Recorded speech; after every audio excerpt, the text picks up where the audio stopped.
주간도 잘 계셨지요? 예, 저도 여러분의 기도로 잘 지내고 오늘 이렇게 우리 어르신들을 뵙게 해주신 것 하나님 앞에 먼저 감사를 드렸습니다. 항상 우리는 예수님만 생각하면 내 환경이 어디를 가더라도 하나님은 우리에게 관심을 기울여 주십니다.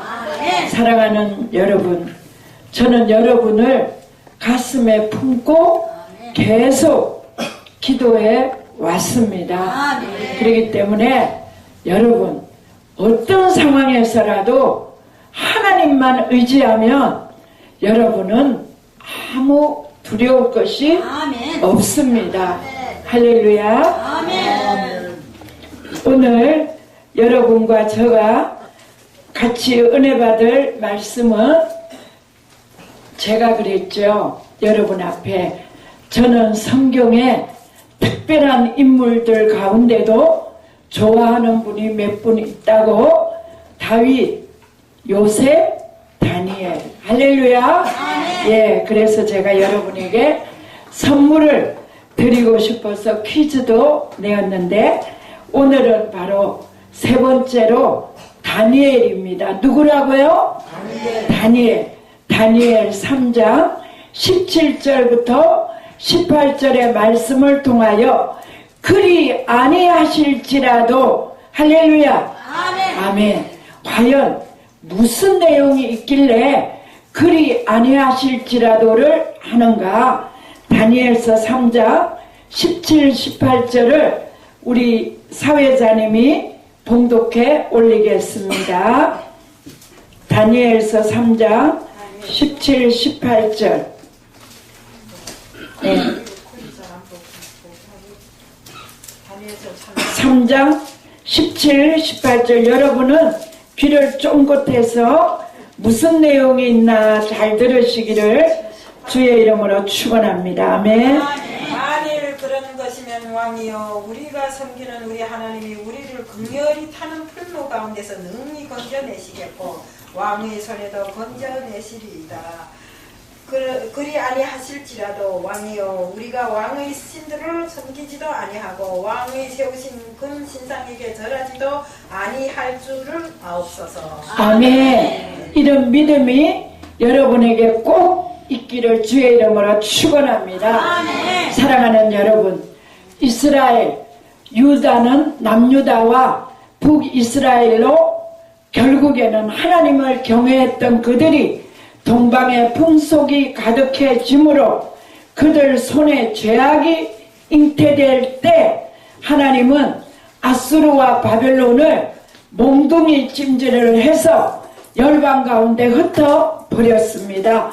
그러나 그 흩은 자의 마음은 정말 미워서 흩는 것이 아니라 따끔하게 하나님이 어떤 분인가를 보여주려고 했는데 이 바벨론이나 아수르는 하나님의 마음을 조금도 깨닫지 못하고 힘을 다해서 죽을 만큼 때리고 밟고 학대하고 잔악을 행하니 하나님 마음이 어떻게 되겠느냐 이 말입니다. 사랑하는 여러분, 하나님은 어제나 오늘이나 동일하시고 회전하는 그림자도 없으십니다. 지금 영으로 저의 눈에는 보이는데 여러분 눈에 보입니까? 여기 지금 천사들이 쫙 계시더라고요. 그래서 제가 앉았는데 너무너무 눈물이 나서 제가 조금 이렇게 눈물을 흘렸습니다. 여러분을 보고 천사를 보니 하나님이 왜 이곳에 천사들을 파송시켰는지 저는 알고 있거든요. 할렐루야. 오늘 그리 아니하실지라도 이 유다 왕이 시드기야 때를 지나서 여호야김 때에 결국에는 바벨론이 애굽을 의지하는 이스라엘을 일망타진하기 위해서 바벨론 군사들이 유다를 에워싸는 날이 과거에 있었습니다. 그럴 때 바로 에레미야는 이것을 미리 말했지만 다 잘못된 것으로 판단해서 도리어 다른 말을 하는 에레미야를 물없는 에브라단의 사단의 그 구덩이에 집어넣고 고통을 주었지만 선지자의 역할을 감당하는 사람은 하늘의 비밀한 뜻을 알고 있기 때문에 누구보다도 열악한 환경과 누구보다도 가난하고 누구보다도 외롭고 누구보다도 처절해도 오직 자기가 보는 그 관점은 하나님만 바라봤기 때문에 그 어려운 시련의 기간을 무사히 잘 넘기게 되고 에레미야의 예언의 말씀처럼 바벨론의 느부갓네살이 시드기야의 두 왕자들과 시드기야의 그 모든 황관들과 왕궁과 귀족들을 바벨론으로 포로로 데리고 가는 겁니다. 할렐루야. 그런데 지금 제가 과거에 저는 바벨론이 유다를 애워쌀 때 저는 그 자리에 없었는데 지금 제가 살아있는 하나님의 아들, 오늘 제목이 뭐냐면 빛으로 사는 자, 빛으로 살자. 할렐루야. 아멘. 그 빛으로 사는 한 사람이 있기 때문에 저는 그분을 가끔 생각하면서 내가 어떤 교만해지려고 하면 나도 모르게 그분 얼굴이 떠오르면서 나를 낮추게 만드는 한 분의 이름이 있습니다. 하나님의 아들입니다. 누구냐? 전재용 선장. 여러분이 들어보신 분은 들어보셨는데 1985년 11월 14일 오후 5시쯤 됐을 때 광명 87호는 원형 어선으로 나가서 참치를 가득가득 잡아가지고 드디어 부산항으로 만항의 꿈을 꿈고 들어오는 바로 그때에 어딘가 난파선에서 SOS를 치는 배 한 척을 전재용 선장은 발견을 합니다. 살려달라는 거죠. SOS는. 그러나 이 순간 이 회사에서부터 선장에게 무시해라. 무시하고 항로를 이탈하지 말고 빨리 입항을 해라.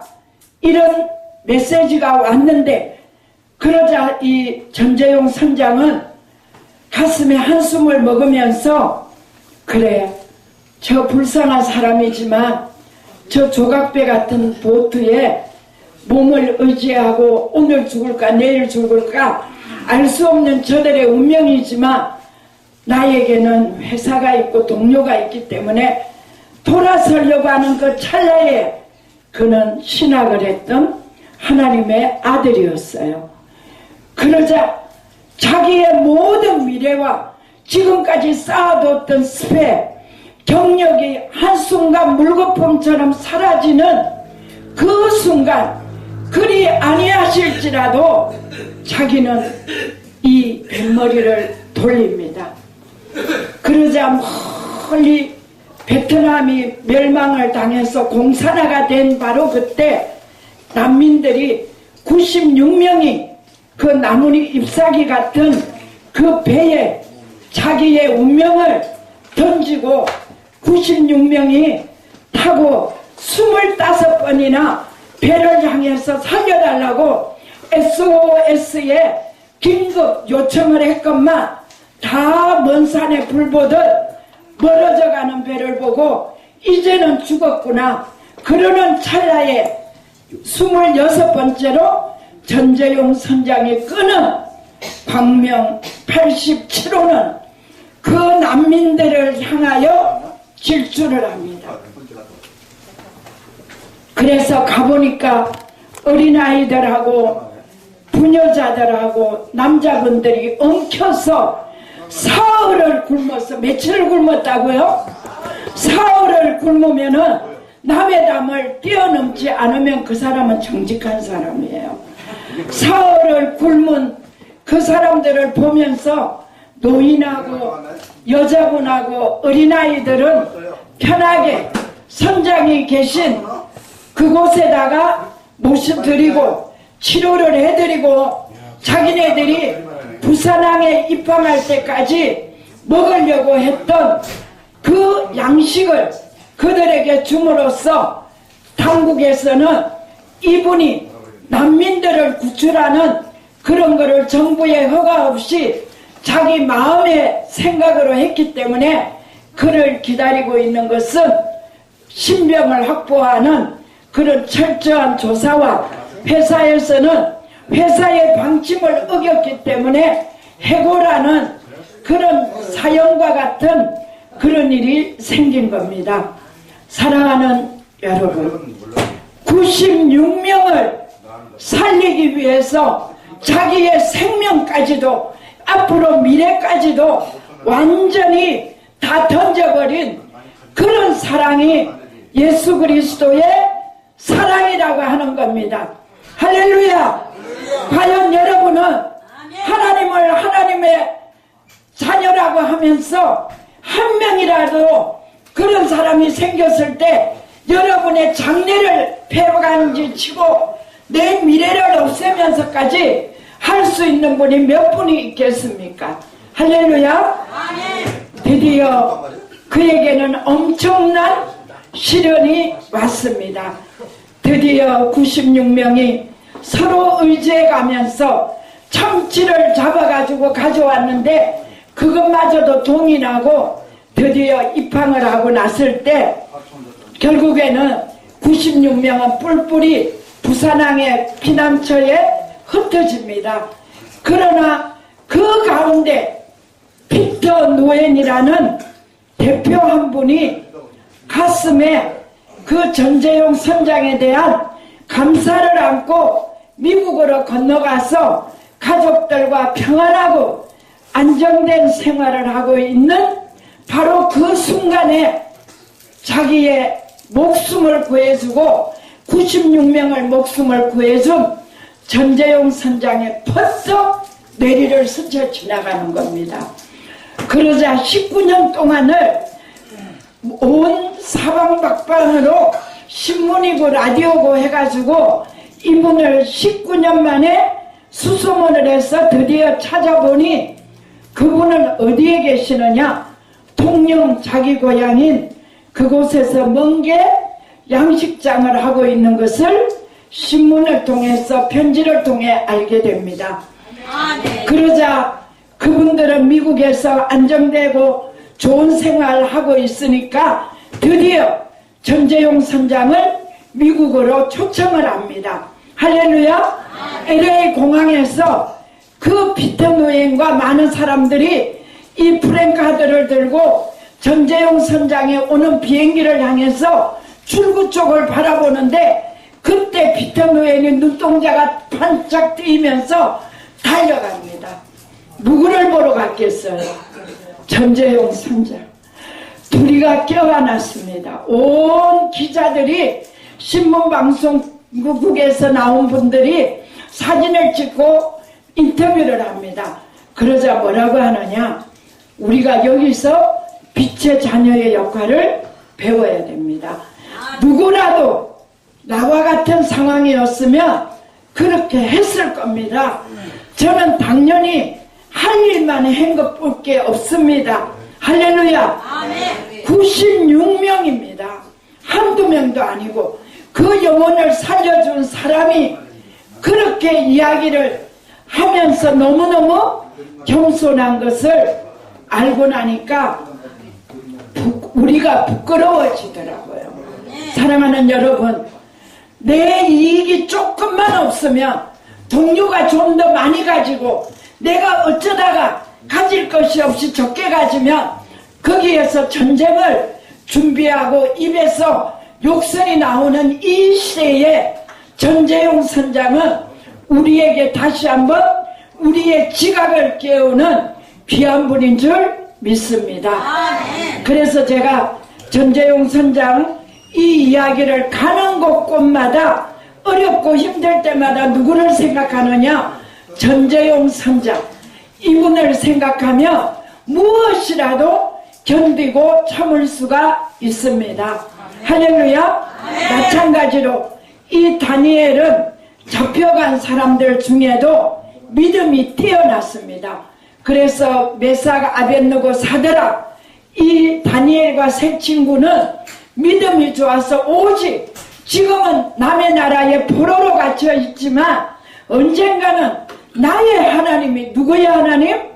나의 하나님이 분명히 구해주실 거라는 그 믿음이 있었기 때문에 그 이방에 포로된 땅에 있으면서도 하루 3번 몇 번? 3번 예루살렘 그쪽을 향해서 기도를 잊지 않았다는 겁니다. 할렐루야. 지금 여러분이 어렵습니까? 여러분 어렵습니까? 나라도 어렵습니다. 대외정세 세계도 지금 얼마나 어려운지 몰라요. 그러나 어렵다고 해서만 되는 것이 아니고 이 어렵다고 할 그때에 우리에게 함께 힘을 더해 주실 분은 하나님밖에 없어요. 아멘. 할렐루야. 아멘. 그래서 내가 어렵다 하면 옆에 사람도 어려운 게 전념이 됩니다. 그러나 어려워? 이럴 때 우리가 한번 일어나 보자. 그리고 일어나면 그것으로 인해서 많은 사람들이 힘을 받게 된다는 겁니다. 아멘. 여러분은 경주자입니다. 뭐라고요? 경주자는 주머니에나 이런데 덩어리에 많은 것을 필요로 하지 않습니다. 다만 뭐가 있으면 됩니까? 하고자 하는 끝까지 완주하겠다는 그 정신력과 어떤 경우에도 뒤를 돌아보지 않는 그 마음으로 달리기만 하면 1등 안 하면 어떻습니까? 꼴찌의 영광도 엄청 큽니다. 할렐루야. 그래서 끝까지 완주를 하며 상을 받습니다. 할렐루야. 남과 비교하지 마세요. 저는 너무 오늘이 감격스러운 날입니다. 여러분이 왜 저 목사가 그런 말을 하느냐? 저는 지금 막 가슴이 굉장히 흥분이 되고 있어요. 왜냐하면 내일을 생각하니까 나에게도 이런 일이 일어났구나 싶으니까 남의 일만 보고 늘 남이 교회 이전하면 그것이 부러웠고 그랬는데 결국에는 저희 교회가 내일 이전 예배를 전국에서 많은 목사님들이 축하해 주러 오는 가운데 드리게 됐는데 보세요. 그저께까지도 눈에 보이는 게 아무것도 없었어요. 자, 떡도 맞춰야지, 타올도 해야지, 음식도 맞춰야지, 그 주차장 시설도 있어야지 했는데 토요일날 하루 만에 한 분이 오더니 그 모든 것을 일사천리로 다 해 주셨어요. 그런데 그분이 누구냐? 5년 전부터 저에게 기도 부탁을 했던 한 분이었어요. 그럴 때마다 제가 기도를 부탁하며 제가 춘천에 있을 때나 여기에 성남에 있을 때 언제나 그분이 기도를 부탁하며 다른 기도 하다가도 그분 기도를 함으로써 막 부르짖고 막 그냥 울면서 아버지 앞에 매달려 갖고 안 주면은 강대상에서 안 일어날 정도로 했더니 하나님이 역사를 해서 그분이 저의 모든 어려운 과제를 다 해결해 줬어요. 할렐루야. 얼마나 감사한지 몰라요. 그래서 저는 너무 감사해서 도대체 하나님이 어떻게 우리의 편이 돼서 이렇게 역사를 하고 있나 싶으니까 눈물이 막 흐르는 거예요. 할렐루야. 그런데 이 다니엘을 생각하면 너무나 사랑스러운 거예요. 저보다 나이도 어리지만 이방에 포로된 자가 있으면서 왕이 주는 진미를 거부하고 자기네들은 채식으로만 하나님을 영화롭게 하겠다고 환관한테까지 사랑을 받게 되는 이 다니엘과 세 친구를 보면 결국에는 그 느부갓네살이 자기를 위해서 신성한 나를 만들었는데 그 신상의 사면육각이 울려 퍼지면 모든 사람들이 도에 있는 모든 사람은 그 신상 앞에 절을 하는데, 이 음악이 울려 퍼질 때, 사면육각이 울려 퍼질 때 절하지 않는 사람은 풀무불에 던져 넣겠다고 했는데도 불구하고, 그리 아니하실지라도 자기는 죽음에 이르더라도 풀무에 들어가더라도 하나님만 경외하겠다 하고 이방에서 그런 담대함을 가진 그 다니엘과 세 친구는 바로 하나님을 경외했기 때문에 그분의 모든 멘토는 사람이 아니라 하나님이셨다는 겁니다. 사랑하는 여러분, 아무리 풀무에 집어넣은들 느부갓네살이 너무 아까워서 분노하면서 지금이라도 음악이 울리면 너희들이 엎드려서 신상에게, 금신상에게 절만하며 내가 묻지 않겠다 했는데도 그리 아니하실지라도 우리는 하나님의 우리를 구해주지 않는다 할지라도, 왕의 손에서도 구해주지 않는다 할지라도 우리는 절하지 않겠다고 그런 담대함을 보이니까 결국 누가 책임을 졌어요? 하나님이 책임을 져서 고의와 속옷을 입고 그것을 던지는 그 사람에게 평소보다 풀물을 7배나 더해가지고 불을 뗐지만, 그러나 조금 있으니까 느낌이 없는 4명이 불 속에서 유유자작하고 불에 타지도 않고 다니는 걸 보고 나중에 보니까 어때요? 건져보니까 그들의 살과 옷이 하나도 불에 타지 않은 그런 상태였단 말이죠.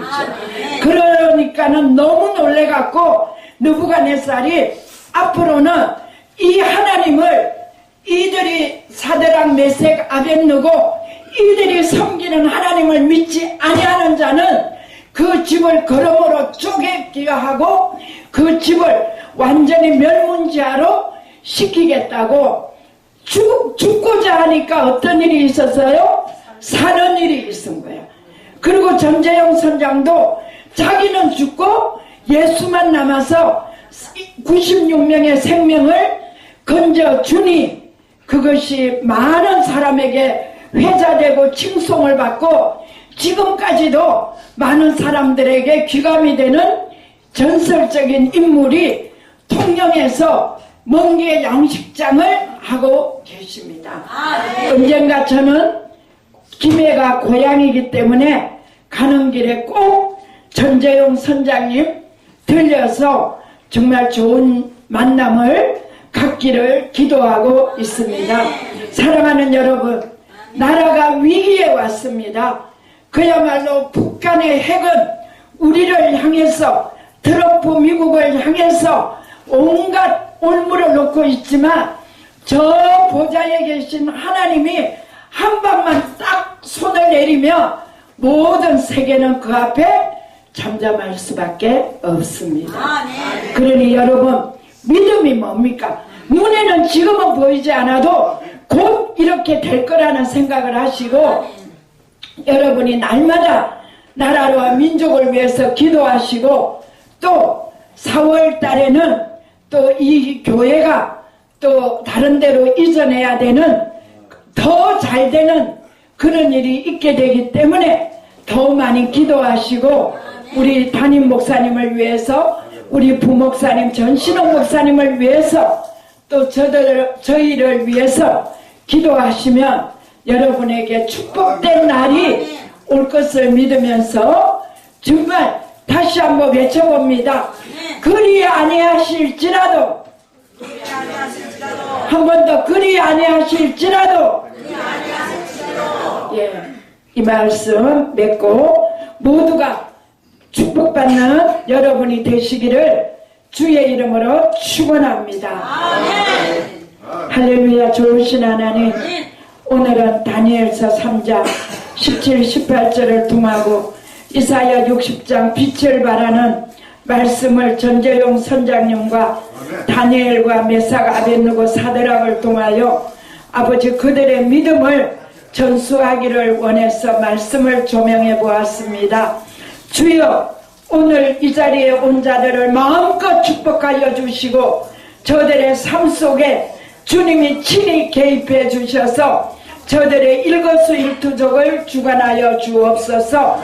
저의 출입을 지금부터 영원까지 지켜보아여 주시옵시기만을 간절히 소원하고 바라오며 예수님 존귀하신 이름으로 축복하며 감사하며 간절히 기도드리옵나이다. 아멘.